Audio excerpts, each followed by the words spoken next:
Hello बच्चों, आज हम लोग एक नया टॉपिक सीखने वाले हैं जिसका नाम आइगन फंक्शन है।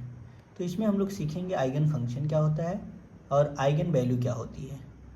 तो जब हम किसी नॉन जीरो फंक्शन पर किसी लीनियर ऑपरेटर को अप्लाई करते हैं और वो फंक्शन फिर से किसी स्केलर क्वांटिटी के मल्टीपल के रूप में मिल जाता है, तो उस टाइप के फंक्शन को हम लोग आइगन फंक्शन बोलते हैं उस ऑपरेटर के अंडर में। जैसे मान लीजिए कोई ऑपरेटर डी है और कोई फंक्शन साई है, तो जब ऑपरेटर डी को हम लोग साई पर अप्लाई करते हैं तो यहाँ पर साई फिर से मिल जाता है इन प्रोडक्ट ऑफ लैम्डा या इन मल्टीपल ऑफ लैम्डा, यानी लैम्डा के मल्टीपल के रूप में फिर से हमको साई मिल जाता है। तो हम लोग कह सकते हैं जो डी है वो लीनियर ऑपरेटर है और साई जो है आइगन फंक्शन है और लैम्डा जो मल्टीप्लाई में आ जाएगा उस लैम्डा को हम लोग आइगन वैल्यू बोलेंगे।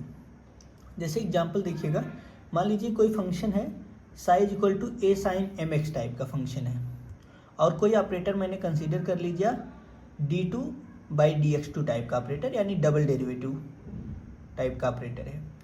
अगर D psi by D X calculate करेंगे पहले आप इस फंक्शन का, यानी साई का D by D X calculate करेंगे तो ए साइन एम एक्स का डिफ्रेंशिएशन बन जाएगा A M cos M x.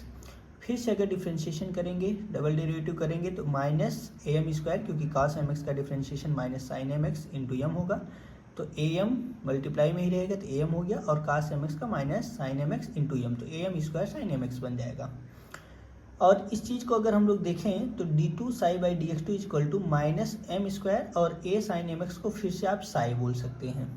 तो यहाँ से D two psi by D X two equal to minus M square psi, यानी कि आपने साई पर ये linear operator D two by D X two apply किया और फिर से कुछ वैल्यू साई के मल्टीपल के रूप में आ गई, यानी कि ये साई फिर से आपको मिल गया। तो इसका मतलब साई कैसा फंक्शन है, आइगन फंक्शन है। और ये जो एम स्क्वायर टर्म दिख रहा है, एम स्क्वायर आइगन वैल्यू कहलाएगा। इसी तरह से अगर कोई दूसरा फंक्शन हम लोग कंसीडर कर रहे हैं psi equal to C X square, तो उसका डेरिवेटिव अगर हम लोग करें D psi by D X, तो D psi by D X आपको मिल रहा है 2cx।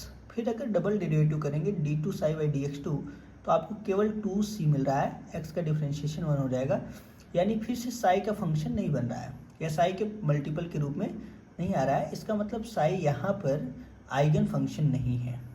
ठीक है, तो आई थिंक आप लोग को आइगन वैल्यू और आइगन फंक्शन क्लियर हो गया। Thank you so much.